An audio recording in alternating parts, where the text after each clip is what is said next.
प्रेरक प्रसंग। बच्चों, इस पाठ में लोकमान्य तिलक और डॉक्टर राजेंद्र प्रसाद के जीवन की घटनाओं का वर्णन है। लोकमान्य बाल गंगाधर तिलक का नाम कौन नहीं जानता। वे एक महान स्वतंत्रता सेनानी और समाज सुधारक थे। उन्होंने अपनी निष्ठा, लगन, दृढ़ निश्चय, परिश्रम और साहस के बल पर देशवासियों को आज़ादी का पाठ पढ़ाया। सभी देशवासी तिलक जी को बहुत प्यार करते थे। इसी कारण उन्हें लोकमान्य तिलक कहा जाने लगा। ये स्वतंत्रता सेनानी होने के साथ साथ अच्छे अध्यापक और समाज सुधारक भी थे। वे सदैव सत्य बोलते थे। एक बार की बात है, जब तिलक पाठशाला में पढ़ते थे, एक दिन गुरुजी कक्षा में पढ़ा रहे थे। तिलक अपने सहपाठी से बातें कर रहे थे। गुरुजी ने उन्हें बातें करते देख लिया। पाठ खत्म करने के बाद गुरुजी ने उन दोनों को खड़ा करके पाठ के बारे में प्रश्न पूछे। तिलक ने तुरंत सारे उत्तर बता दिए। अब उनके सहपाठी की बारी थी। गुरुजी ने उससे भी प्रश्न पूछे, परंतु वह कुछ भी ना बता सका। वह दृष्टि नीचे किए खड़ा रहा। यह सोचकर गुरुजी को क्रोध आ गया।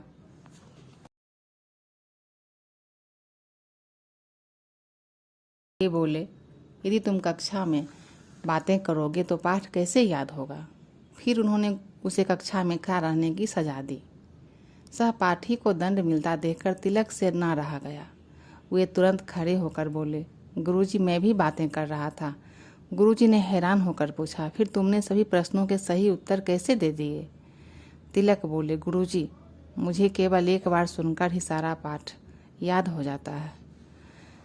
गुरुजी तिलक की बात सुनकर बहुत खुश हुए, पर समझाते हुए बोले, बेटा, मुझे तुम पर गर्व है, परंतु बुद्धिमान होने का मतलब यह नहीं कि हम कक्षा में दूसरे विद्यार्थियों की पढ़ाई में बाधा डालें, बल्कि हमें अपनी बुद्धिमानी का प्रयोग सही दिशा में करना चाहिए। यह सुनकर तिलक ने अपनी भूल स्वीकार की और अपनी गलती के लिए क्षमा मांगी।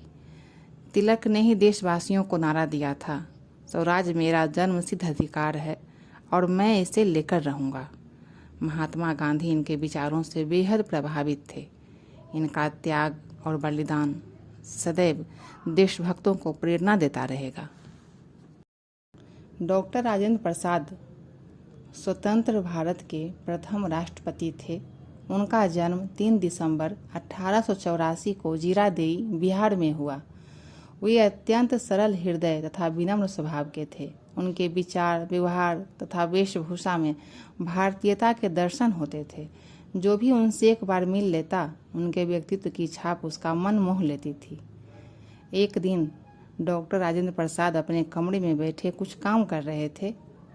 तभी उनका एक पुराना कर्मचारी तुलसी वहां आया और मेज साफ करने लगा। उसी मेज पर हाथी दांत से बना एक बहुमूल्य पेन रखा था। वह पेन डॉक्टर राजेंद्र प्रसाद को बहुत प्रिय था, क्योंकि वह पेन उन्हें किसी ने उपहार स्वरूप दिया था। अचानक तुलसी के हाथ से पेन गिरकर टूट गया। अपने टूटे पेन को देखकर राजेंद्र प्रसाद बहुत दुखी हुए। आवेश में आकर उन्होंने तुलसी को डांट दिया। तुलसी चुपचाप दूसरे कमरे में चला गया। कुछ ही देर बाद राजेंद्र बाबू को अपनी गलती का एहसास हुआ।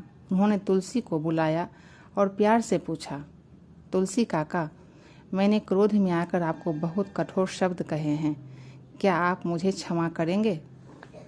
राजेंद्र बाबू की यह बात सुनकर तुलसी चकित रह गया। उसकी आंखों में आंसू आ गए। वह राजेंद्र बाबू के चरणों में गिर पड़ा।